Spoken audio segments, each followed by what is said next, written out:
Hey everybody, Matt here with Take Roads Less Traveled, and today on the Chevy Avalanche we are doing a small upgrade that is very budget friendly to our winch. So when it comes to your winches, there are a few components you need to be aware of with it.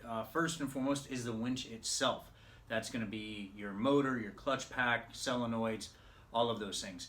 Different winches are going to be rated differently. That means the rating is how much they can pull. And the way that works is a lot of people think that if, say, the winch on my truck, which is a rough country 9500, that means that that winch can pull 9,500 pounds all the time. That's not actually true, because the more loops of line that you have on what's known as the winch drum, which is what the line goes around, the less you can actually pull.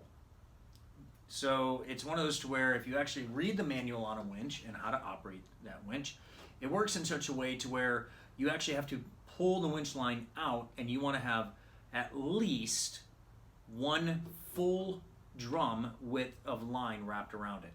That means so that if you have 4 layers of rope, it's not until you get to that first layer of rope that you can pull the full amount that that winch is capable of. So in the case of my truck, I can't pull that full 9,500 pounds until I get those top 3 layers of line unwound from the winch.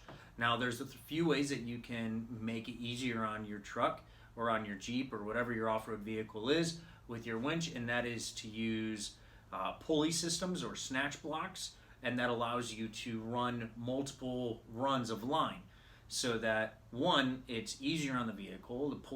A pulley system makes it less work for your winch, and the more snatch blocks you run, the less work your winch has to do, the less strain on your vehicle.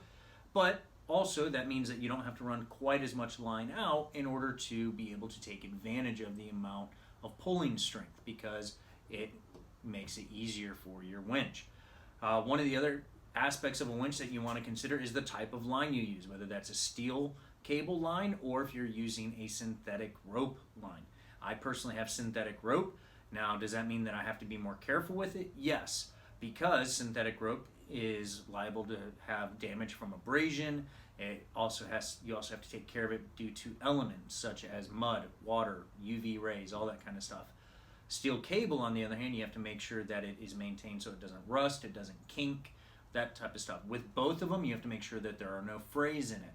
All of those will weaken your line. But weight comparison-wise, when it comes to pound, a synthetic line is going to be stronger than a steel cable. So something to consider. And it's lighter, which is why I went with it, because I have it on a daily driver. Another area to look at is what's on the very end of that winch line, and that is the hook. Now, this is the standard hook that came on the rough country winch. You can see that it is just a piece of forged steel. It's a 3/8 hook, has a small clasp right here, uses a pin to connect it to the end of the line with a cotter pin to retain this lock pin in place. This is what you're going to find on the majority of your winches. Nothing different from this. It's just a big piece of metal that literally just lets you hook into a clevis or a snatch block or onto a tow strap line or anything like that. It is, or even a tow hook on the back of a vehicle. Great little thing to have, but there are better options, and you'll see them. You'll see the clevis ends, like the Factor55 or even Smittybilt makes one as well. Fantastic, great products. Little expensive. In fact, the Factor55, I believe, is around $120. I may be wrong on that, but last I looked, it was around $120 for essentially a fancy hook. The Factor55 doesn't actually use a hook end. It's literally just a ball end that has a place where you can put a D-clevis in. Those are really, really nice. Don't get me wrong, they're amazing. But sometimes having the actual hook is nice as well, rather than having to solely rely on just the D-clevis.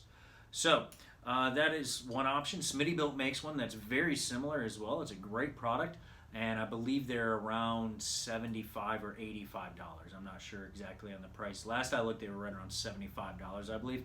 So that's a big cut down from those Factor55s for a really good product. And again, it's great. It's very similar in design and everything, uses the same type of setup, but it's not always the most friendly when it comes to budget, because let's just be honest, 75, 85 bucks for what essentially is a glorified hook, that gets pretty pricey.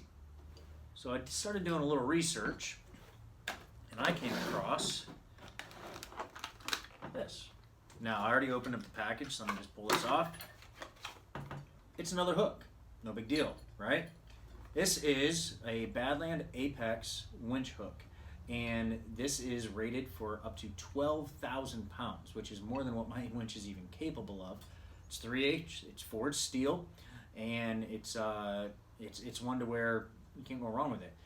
Here's what's nice though. Look at, I want to show you this comparison. This is the standard hook. This is the replacement. Look how much bigger this hook is. I have so much more working, I have about twice the working space in this Badland APEX hook than I do with the standard one. Now, that seems pretty amazing. Every review I've seen on these is top notch. You do get a hook strap as well in the package if you want to use it. I never do. Here's another thing. With this hook, I could never have it sit flush against the fair lead and everything. It would just sit there, and it would angle and rattle and make noise unless I hooked it onto my tow hook on the front of the vehicle, in front of the Avalanche, and then drew the line tight. I can have this sit flush against the fair lead just by drawing the line tight and folding it in and having it sit flush, which works well for me because that's less line that's sitting outside the vehicle. I don't have to worry about that line getting damaged at all from UV or elements up front. Also, it makes it so that what I've been going for, which is a lower profile look with the Avalanche, I'm able to achieve a little bit more. Rather than having this bright silver hook standing out on the front of the vehicle, I have this black hook that just blends right in with the front, which is really nice. Here's the kicker. This hook, which is a big upgrade over the standard hook, cost me $28 at Harbor Freight. 28 bucks. That is incredible. So I'm just going to tell you, when it comes to this, it's a no-brainer. Go for the budget. You get a fantastic hook that is really, really strong, gives you a lot of working space and everything, and it's going to go great on the front of the truck. So let's get outside and get this sucker installed.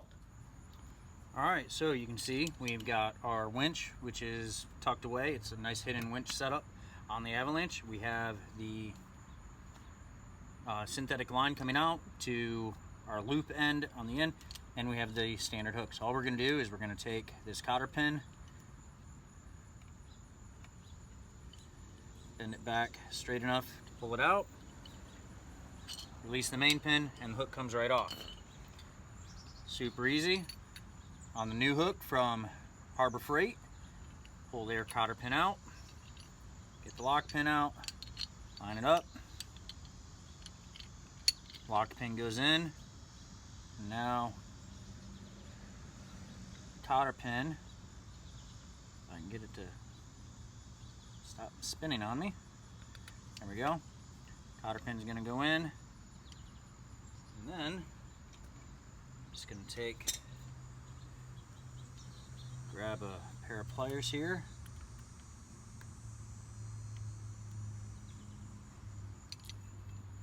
That leg up here to hold this hook.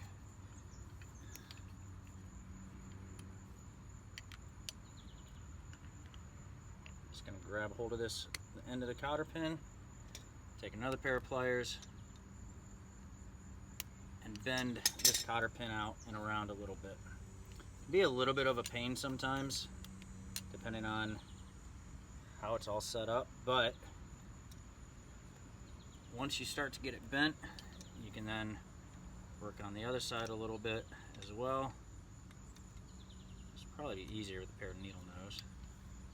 And you don't need a lot. You don't need it to be bent a whole bunch. I mean, that alone, that's going to hold it because that's going to keep that pin from going. I'll probably bend these around a little bit more just to hide them up, but we can take and might actually be able to just do it like this. Nope, not doing it that way. So I'll get to that later, but now all I can do is I can take my winch and I can start to suck in the line. All right, so now I've got the hook mounted right here, so I can just spin it in get it flush mounted. Just keep pulling on that line a little bit more. Suck that in. Now you can see, there, it's got a little movement, so tighten that line up a little bit more. And now I have a nice flush mounted hook that isn't anywhere near as visible as what this bright silver one was. And I have a much better hook on the front end than what came from Rough Country. So super easy swap to do. Great upgrade that is very budget friendly for the Avalanche build. And with that, I will see you on the roads less traveled.